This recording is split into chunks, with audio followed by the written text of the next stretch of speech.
ದೇವರಾಯನದುರ್ಗದಂತಹ ಈ ವನ್ಯ ಸಂಪತ್ತಲ್ಲಿ ಏನು ಗಣಿಗಾರಿಕೆಯ ಪೆಡಂಭೂತ ಕಾಡ್ತಾ ಇದೆ ಅನ್ನುವಂಥ ಪ್ರಶ್ನೆ ಉದ್ಭವವಾಗಿದೆ.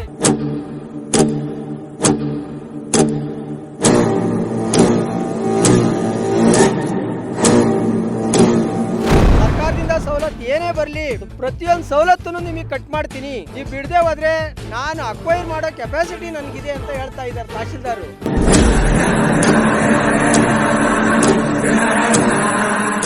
ಎಸ್, ತುಮಕೂರು ನಗರದ ಕೂಗಳತೆ ದೂರದಲ್ಲಿರ್ತಕ್ಕಂತಹ ದೇವರಾಯನದುರ್ಗದಂತಹ ಈ ವನ್ಯ ಸಂಪತ್ತಲ್ಲಿ ಸಾಕಷ್ಟು ರೀತಿಯಾಗಿ ಒಂದು ಸುಂದರವಾದ ಈ ಪರಿಸರ ತಾಣ ಇದಾಗಿರ್ತಕ್ಕಂಥದ್ದು. ಆದರೆ ಈ ಒಂದು ಜಾಗದಲ್ಲಿ ಏನು ಗಣಿಗಾರಿಕೆಯ ಪೆಡಂಭೂತ ಕಾಡ್ತಾ ಇದೆ ಅನ್ನುವಂಥ ಪ್ರಶ್ನೆ ಉದ್ಭವವಾಗಿದೆ. ಯಾಕಂತಂದರೆ ತುಮಕೂರಿನ ಕೂಗಳತೆ ದೂರದಲ್ಲಿರ್ತಕ್ಕಂತಹ ದೇವರಾಯನದುರ್ಗದ ಅರಣ್ಯದ ತಪ್ಪಲಿರ್ತಕ್ಕಂಥ ಒಂದು ಗ್ರಾಮದಲ್ಲಿ ಈ ಒಂದು ಗಣಿಗಾರಿಕೆಯ ಒಂದು ಪೆಡಂಭೂತ ಕಾಡ್ತಾ ಇರ್ತಕ್ಕಂಥದ್ದು ಸ್ಪಷ್ಟವಾಗಿ ಗೊತ್ತಾಗ್ತಾ ಇದೆ. ಎಸ್, ನಾವೀಗ ತುಮಕೂರಿನ ಸೇಟುಪಾಳ್ಯ ಗ್ರಾಮದಲ್ಲಿರ್ತಕ್ಕಂಥದ್ದು. ಇದೇ ಸೇಟುಪಾಳ್ಯ ಗ್ರಾಮದಲ್ಲಿ ಏನು ಗ್ರಾಮದಿಂದ ಕೇವಲ ಕೂಗಳತೆ ದೂರದಲ್ಲಿರ್ತಕ್ಕಂಥ ಒಂದು ಸುಮಾರು 3 ಎಕರೆ ಜಾಗದಲ್ಲಿ, ಗೋಮಾಳ ಜಾಗದಲ್ಲಿ ಏನು ಕ್ವಾರಿ ಮಾಡಲಿಕ್ಕಂತೇಳಿ ಈಗ ಸರ್ಕಾರದಿಂದ ಆದೇಶ ಆಗಲಾಗಿದೆ. ಆದರೆ ಈ ಒಂದು ಆದೇಶ ಎಷ್ಟರ ಮಟ್ಟಿಗೆ ಸರಿಯಾಗಿದೆಯೋ ಇಲ್ವೋ ಅನ್ನೋದನ್ನು ಪರಿಶೀಲನೆ ಕೂಡ ಮಾಡುವುದಕ್ಕೆ ಅಧಿಕಾರಿಗಳು ಮುಂದಾಗಿಲ್ಲ. ಆದರೆ ಗ್ರಾಮಸ್ಥರ ಮೇಲೆ ದಬ್ಬಾಳಿಕೆ ಮಾಡುವಂಥ ಒಂದು ಪ್ರಯತ್ನಕ್ಕೆ ಅಧಿಕಾರಿಗಳು ಮುಂದಾಗಿರ್ತಕ್ಕಂಥದ್ದು. ಸೊ ಮೊದಲಿಗೆ ಇಲ್ಲಿ ಗ್ರಾಮದಲ್ಲಿ ಯಾವ ರೀತಿಯಾದ ವಾತಾವರಣ ಇದೆ ಅಂತಕ್ಕಂಥದ್ದು ಸ್ಪಷ್ಟವಾಗಿ ತೋರಿಸೋದಕ್ಕೆ ಮುಂದಾಗ್ತೀನಿ. ಈ ಒಂದು ಜಾಗದಲ್ಲಿ, ಇದೇ ಜಾಗದಲ್ಲಿ ಏನು ಗಣಿಗಾರಿಕೆ ಮಾಡೋದಕ್ಕೆ ಸರ್ಕಾರದಿಂದ ಆದೇಶ ಆಗಿದೆ ಅನ್ನುವಂತಹ ಒಂದು ಏನು ಊಹಾಪೋಹಗಳು ಎದುರಾಗಿರ್ತಕ್ಕಂಥದ್ದು. ಆದರೆ ಮುಖ್ಯವಾಗಿ ಈ ಗ್ರಾಮದಲ್ಲಿ ಗಣಿಗಾರಿಕೆ ಮಾಡೋದಕ್ಕೆ ಅನುಮತಿ ಇದೆಯಾ, ಈ ಗ್ರಾಮ ಗಣಿಗಾರಿಕೆಗೆ ಪೂರಕವಾದ ವಾತಾವರಣ ಇಲ್ಲಿದೆಯಾ ಅನ್ನುವಂಥ ಒಂದು ಸಾಧಕ ಬಾಧಕಗಳನ್ನು ಅಧಿಕಾರಿಗಳು ಯಾವುದೇ ರೀತಿಯಾಗಿ ಪರಿಶೀಲನೆ ಮಾಡಿರ್ತಕ್ಕಂಥದ್ದು ಸ್ಪಷ್ಟವಾಗಿ ಗೊತ್ತಾಗ್ತಾ ಇದೆ. ಇನ್ನು ಇಲ್ಲಿ ಗಣಿಗಾರಿಕೆ ಮಾಡಲಿಕ್ಕೆ ಏನು ಅಧಿಕಾರಿಗಳಾಗಿರ್ಬೋದು ಮತ್ತು ಗಣಿಯನ್ನು ತೆಗೆದುಕೊಂಡಿರ್ತಕ್ಕಂತಹ ಒಂದು ವ್ಯಕ್ತಿ ಆಗಿರ್ಬೋದು, ಸಾಕಷ್ಟು ರೀತಿಯಾಗಿ ಅಧಿಕಾರಿಗಳಿಗೆ ಪ್ರೆಷರನ್ನು ಹಾಕೋದ್ರ ಮೂಲಕ ಈ ಒಂದು ಜಾಗಕ್ಕೆ ಸ್ಥಳಾವಕಾಶವನ್ನು, ಅಂದರೆ ವಾಹನಗಳ ಸಂಚಾರ ಮಾಡಲಿಕ್ಕೆ ರಸ್ತೆ ಬೇಕು ಅಂತೇಳಿ ಒತ್ತಡ ಹಾಕಿರೋದ್ರಿಂದಾಗಿ ಏನು ನಿನ್ನೆ ತಹಶೀಲ್ದಾರ್ ಅವರು ಈ ಜಾಗಕ್ಕೆ ಬಂದಿದ್ದಕ್ಕಂಥದ್ದು. ಬಂದು ಇಲ್ಲಿ ನಕಾಶೆದಾರಿ ಇರಲಿಲ್ಲ, ಆದರೆ ನಕಾಶೆದಾರಿಯನ್ನು ಮಾಡಿಸಿ ಸರ್ವೆ ಜಮೀನಲ್ಲಿ ನಕಾಶೆದಾರಿ ಮಾಡಿಸಿ ಹೋಗಿದ್ದಾರೆ. ಮತ್ತು ಇಲ್ಲಿ ರೈತರಿಗೆ ಬೆದರಿಕೆ ಹಾಕಿದ್ದಾರೆ, ಒಂದು ವೇಳೆ ನೀವೇನಾದರೂ ಇಲ್ಲಿ ನಕಾಶೆದಾರಿಯನ್ನು ಬಿಡದೆ ಹೋದರೆ ಸರ್ಕಾರದ ಎಲ್ಲ ಸೌಲಭ್ಯಗಳನ್ನು ನಿಮಗೆ ಕಟ್ ಮಾಡುವಂಥ ಎಲ್ಲ ಪ್ರಯತ್ನ ನಾನು ಮಾಡ್ತೀನಿ. ಸರ್ಕಾರದಿಂದ ಏನು ನಿಮಗೆ ಸೌಲಭ್ಯ ಬರ್ತಾ ಇದೆ, ಸಂಧ್ಯಾ ಸುರಕ್ಷೆ ಆಗಿರ್ಬೋದು, ರೇಷನ್ ಕಾರ್ಡ್ ಆಗಿರ್ಬೋದು, ಮೂಲಭೂತ ಸೌಲಭ್ಯ ಆಗಿರ್ತಕ್ಕಂಥ ವಿದ್ಯುತ್, ನೀರು ಎಲ್ಲವನ್ನೂ ಕೂಡ ಕಟ್ ಮಾಡ್ತೀನಿ ಅನ್ನುವಂತಹ ಒಂದು ಬೆದರಿಕೆಯನ್ನು ಹಾಕಿದ್ದಾರೆ. ಆ ಮೂಲಕ ಇಲ್ಲಿ ರೈತರಿಗೆ ಬೆದರಿಸುವುದರ ಮೂಲಕ ರಸ್ತೆಯನ್ನು ಬಿಡಿಸಿಕೊಳ್ಳುವಂಥ ಒಂದು ಪ್ರಯತ್ನ ಮಾಡಿದ್ದಾರೆ. ಸೊ ನಾವು ನೋಡ್ಬೋದು, ಇದೇ ಒಂದು ಸೇಟುಪಾಳ್ಯ ಗ್ರಾಮ. ಈ ಗ್ರಾಮ ಜಸ್ಟ್ ಇಲ್ಲಿಂದ ಕೇವಲ ಒಂದು 100-150 ಮೀಟ್ರಲ್ಲಿ ಇರ್ತಕ್ಕಂತಹ ಈ ಒಂದು ಗ್ರಾಮದಲ್ಲಿ ಇಲ್ಲಿ ಸಿಡಿಮದ್ದುಗಳೇನಾದರೂ ಸಿಡಿತು ಅಂತಂದರೆ ಇಲ್ಲಿನ ಜನರಿಗೆ ಸುಮಾರು 50-60 ಮನೆಗಳಿದ್ದಾವೆ. ಸುಮಾರು 100-150 ಜನರು, ಒಂದು 200 ಜನರು ಇಲ್ಲಿ ವಾಸ ಮಾಡ್ತಿದ್ದಾರೆ. ಅವರೆಲ್ಲರೂ ಕೂಡ ವೃದ್ಧರಿಂದ, ಎಲ್ಲರೂ ಕೂಡ ಯುವಕರಿದ್ದಾರೆ ಮತ್ತು ಮಕ್ಕಳಿದ್ದಾರೆ, ಎಲ್ಲರೂ ಇದ್ದಾರೆ. ಅವರೆಲ್ಲರ ಆರೋಗ್ಯಕ್ಕೆ ಕುತ್ತುತ್ತಿರುವಂತಹ ಒಂದು ಸ್ಪಷ್ಟ ನಿದರ್ಶನ ಆಗಿರ್ತಕ್ಕಂಥದ್ದು. ಇಷ್ಟು ಮಾತ್ರವಲ್ಲದೆ, ಕೇವಲ ಇದು ಊರು ಮಾತ್ರವಲ್ಲದೆ ಇಲ್ಲಿ ಹಿಂದೆಗಡೆ ನೋಡ್ಬೋದು, ಇಲ್ಲಿ ದೇವರಾಯನದುರ್ಗದಂತಹ ಚಿನಗದ ಬೆಟ್ಟ ಕಾಣಿಸ್ತಾ ಇದೆ. ಸ್ಪಷ್ಟವಾದಂತಹ ಒಂದು ಅರಣ್ಯ ಪ್ರದೇಶ ಇದು, ಸೂಕ್ತವಾದಂತಹ ಒಂದು ಜಾಗ. ಏನು ವನ್ಯ ಸಂಪತ್ತು ಏನಿದೆ ಎಲ್ಲವನ್ನೂ ಕೂಡ ಈ ವನ್ಯ ಸಂಪತ್ತನ್ನು ಕಾಪಾಡುವಂತಹ ಒಂದು ಅಧಿಕಾರಿ ವರ್ಗದವರು ಇವತ್ತು ಈ ಜಾಗದಲ್ಲಿ ಗಣಿಗಾರಿಕೆ ಮಾಡೋದಕ್ಕೆ ಅವಕಾಶ ಮಾಡಿಕೊಟ್ಟಿದ್ದಾರೆ ಅಂತಂದರೆ ನಿಜಕ್ಕೂ ಕೂಡ ಅವರ ಒಂದು ದೌರ್ಬಲ್ಯವೇ ಅಂತ ಹೇಳ್ಬೋದು. ಯಾವುದೋ ಒಂದು ಒತ್ತಡಕ್ಕೆ ಮಣಿದು ಈ ಜಾಗದಲ್ಲಿ ಗಣಿಗಾರಿಕೆ ಮಾಡೋದಕ್ಕೆ ಅವಕಾಶ ಮಾಡಿಕೊಟ್ಟು ಮಾತ್ರವಲ್ಲದೆ ಇಲ್ಲಿನ ರೈತರನ್ನು ದಬ್ಬಾಳಿಕೆ ಮಾಡೋದ್ರ ಮೂಲಕ ಒತ್ತಾಯಪೂರ್ವಕವಾಗಿ ಜಾಗವನ್ನು ಬಿಡಿಸಿಕೊಳ್ಳುವಂಥ ಒಂದು ಪ್ರಯತ್ನ ಮಾಡಿದ್ದಾರೆ. ಸುತ್ತ ನೋಡ್ಬೋದು, ಸುತ್ತವೂ ಕೂಡ ಬೆಟ್ಟದಿಂದ ಸುತ್ತುವರಿದಿರ್ತಕ್ಕಂಥ ಈ ಜಾಗದಲ್ಲಿ ಏನು ಕ್ವಾರೆ ಮಾಡೋದಕ್ಕೆ ಅವಕಾಶ ಮಾಡಲಾಗಿದೆ. ಇದು ಎಲ್ಲ ಒಂದು ಕಡೆ ಗ್ರಾಮಸ್ಥರಿಗೆ, ರೈತರಿಗೆ, ಅಧಿಕಾರಿಗಳ ಮೇಲೆ ಆಕ್ರೋಶಕ್ಕೆ ಕಾರಣವಾಗಿದೆ ಅಂತಕ್ಕಂಥದ್ದನ್ನು ಸ್ಪಷ್ಟವಾಗಿ ಗೊತ್ತಾಗ್ತಾ ಇದೆ. ಎಸ್, ಈ ಒಂದು ಕ್ವಾರಿಗೆ ಸಂಬಂಧಪಟ್ಟಂತೆ ಸಾಕಷ್ಟು ರೀತಿಯಾಗಿ ಗ್ರಾಮಸ್ಥರು ವಿರೋಧ ಮಾಡ್ಕೊಂಡೇ ಬರ್ತಾ ಇದ್ದಾರೆ. 2 ವರ್ಷಗಳಿಂದ ಸತತವಾಗಿ ವಿರೋಧ ಮಾಡ್ಕೊಂಡು ಬರ್ತಾ ಇದ್ದಾರೆ. ನಮ್ಮ ಜೀವ ಕೊಟ್ಟರೂ ಕೂಡ ನಾವು ಈ ಜಾಗದಲ್ಲಿ ಕ್ವಾರೆ ಮಾಡೋದಕ್ಕೆ ಅವಕಾಶ ಮಾಡಿಕೊಡೋದಿಲ್ಲ ಅನ್ನುವಂಥ ಮಾತನ್ನು ಅವತ್ತು ಹೇಳಿದ್ರು, ಇವತ್ತು ಕೂಡ ಹೇಳೋದಕ್ಕೆ ಮುಂದಾಗ್ತಾ ಇದ್ದಾರೆ.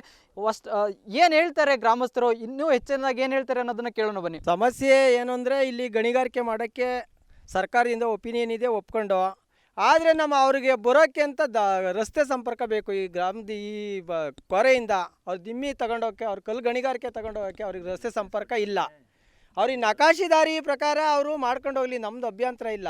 ನಮ್ಮದು ಸರ್ವೆ ನಂಬರ್ನಾಗೆ ಒಂದಡಿನೂ ಬಿಡೋಕ್ಕೆ ನಾವು ಸಾಧ್ಯ ಇಲ್ಲ. ನಮ್ಮ ಪ್ರಾಣ ಹೋದ್ರೂ ಸುಮ್ಮನೆ, ಇಡೀ ಗ್ರಾಮರ್ನೆಲ್ಲ ತಾಂಡೋಗಿ ಅವ್ರು ಏನು ಕೊಲೆ ಕೊಟ್ಟರು ಸುಮ್ಮನೆ, ಕೊಲೆ ಮಾಡಿದ್ರು ಸುಮ್ಮನೆ.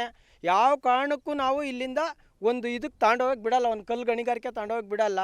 ಅದಲ್ಲದೆ ಅಧಿಕಾರಿಗಳು ಸಹ ಅವ್ರಿಗೆ ಶಾಮೀಲಾಗಿದ್ದಾರೆ. ರೈತರ ಕಷ್ಟ ಏನು ಅಂತ ಯಾರೂ ಕೇಳ್ತಾ ಇಲ್ಲ. ನಿಮ್ಮ ಕಷ್ಟ ಏನು ಎತ್ತ ಅಂತ.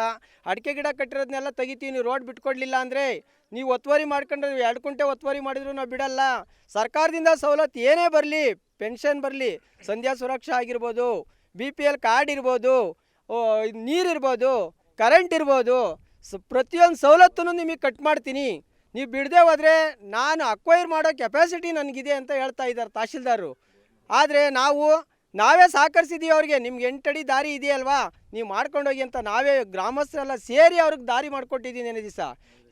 ಆದರೆ ಸರ್ವೆ ನಂಬರ್ನಾಗ ಬಂದ್ರಲ್ಲ, ಅಲ್ಲಿ ನಾವು ತಡೆದಿದ್ದೀವಿ. ನಮ್ಮ ಸರ್ವೆ ನಂಬರ್ನಾಗೆ ಯಾವುದೇ ಕಾರಣಕ್ಕೂ ಅವ್ರಿಗೆ ನಮ್ಮ ರಕ್ತ ಸುರಿದ್ರೂ ಸಾಮನೆ ಅಲ್ಲೇ ನಮ್ಮನ್ನು ಅವ್ರು ಏನೇ ಮಾಡಿದ್ರು ಅದಕ್ಕೆಲ್ಲ ನಾವು ಗ್ರಾಮಸ್ಥರೆಲ್ಲ ನಾವು ರೆಡಿ ಇದ್ದೀವಿ.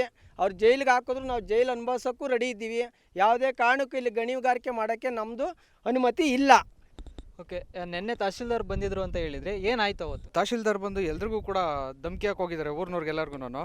ಏನಪ್ಪ ಅಂತಂದರೆ ಮೂಲಭೂತ ಸೌಕರ್ಯಗಳು ಏನಿದೆ ಎಲ್ಲ ಕೂಡ ಕಟ್ ಮಾಡ್ತೀನಿ ಅಂತ ಹೇಳಿದ್ದಾರೆ. ಒಂದು ಕರೆಂಟ್ ಆಗಲಿ, ನೀರಾಗಲಿ, ಸಂಧ್ಯಾ ಸುರಕ್ಷೆ ಆಗಲಿ, ಏನು ಕೂಡ ಈಗ ನಿಮ್ಮ ಗ್ರಾಮಕ್ಕೆ ಏನೇನು ಸರ್ಕಾರಿ ಸವಲತ್ತು ಬರುತ್ತೋ ಎಲ್ಲ ಕೂಡ ಕಟ್ ಮಾಡ್ತೀನಿ ಅಂತ ಹೇಳಿದ್ದಾರೆ.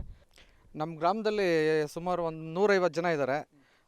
ಪಕ್ಕದಲ್ಲೇ ದೇವಸ್ಥಾನ ಇದೆ, ಮಕ್ಕಳಿದ ಶಣ್ಮಾತ್ಮನ ದೇವಸ್ಥಾನ ಇದೆ, ನಮ್ಮೂರಲ್ಲಿ ಮಾರಮ್ಮ ತಾಯಿ ದೇವಸ್ಥಾನ ಇದೆ, ಆಂಜನೇಯನ ದೇವಸ್ಥಾನ ಇದೆ, ಪಕ್ಕದಲ್ಲಿ ವಿದ್ಯಾಶಂಕರನ ದೇವಸ್ಥಾನ ಇದೆ, ದೇವರಾಯನ ದುರ್ಗದ ಲಕ್ಷ್ಮೀ ನರಸಿಂಹಸ್ವಾಮಿ ದೇವಸ್ಥಾನ ಇದೆ. ಈ ಪರಿಸರ ಇಷ್ಟು ಚೆನ್ನಾಗಿರೋದೆ, ಪರಿಸರನ ಇವರು ಯಾರೋ ಕ್ವಾರೆಯವ್ರು ಬಂದು ಹಾಳು ಮಾಡಬೇಕು ಅಂತ ಕಾಯ್ತಾ ಇದ್ದಾರೆ.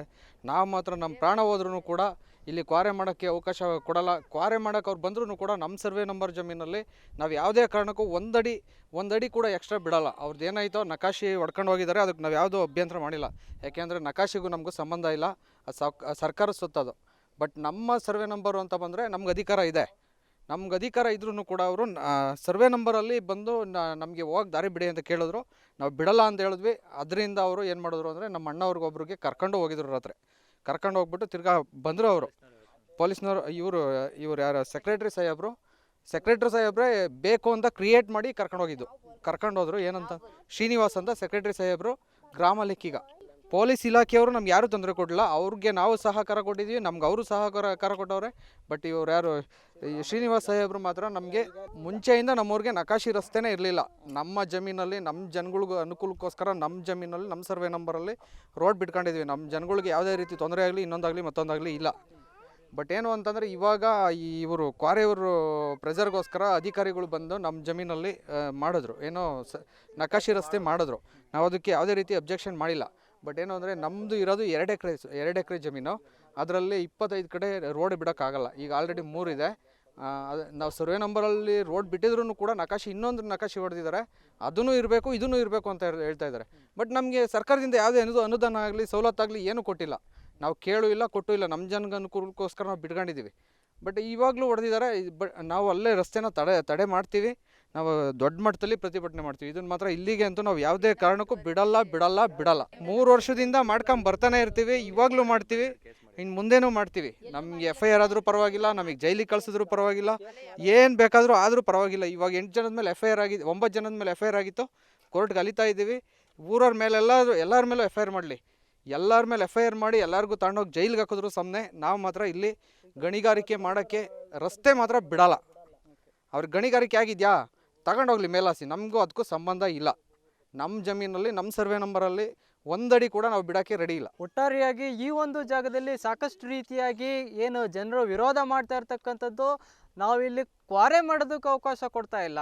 ಮತ್ತು ಇಲ್ಲಿ ಏನು ರಸ್ತೆ ಏನಿದೆ, ರಸ್ತೆಗೆ ಅವ್ರಿಗೆ ಏನು ಅಭ್ಯಂತರ ಇಲ್ಲ, ನಕಾಶೆ ರೋಡ್ ಏನಿದೆ ಅದರಲ್ಲಿ ಮಾಡ್ಕೊಂಡು ಹೋಗ್ಲಿ. ಆದರೆ ನಮಗೆ ಮೂಲಭೂತ ಸೌಲಭ್ಯ ಏನಿದೆ ಅದನ್ನು ಒದಗಿಸಿ ಕೊಡಬೇಕು. ಆದಾಗ್ಯೂ ಅದನ್ನು ಪರಿಗಣಿಸದೆ ಯಾರೋ ಒಬ್ಬ ಗಣಿಧನಿ ಕೊಟ್ಟಂತಹ ಒಂದು ಅರ್ಜಿಗೆ ಮನ್ನಣೆ ಕೊಟ್ಟು ಇಲ್ಲಿ ನಮಗೆ ಧಮಕಿ ಹಾಕೋದಕ್ಕೆ ಮುಂದಾಗಿದ್ದಾರೆ ಅಧಿಕಾರಿಗಳು.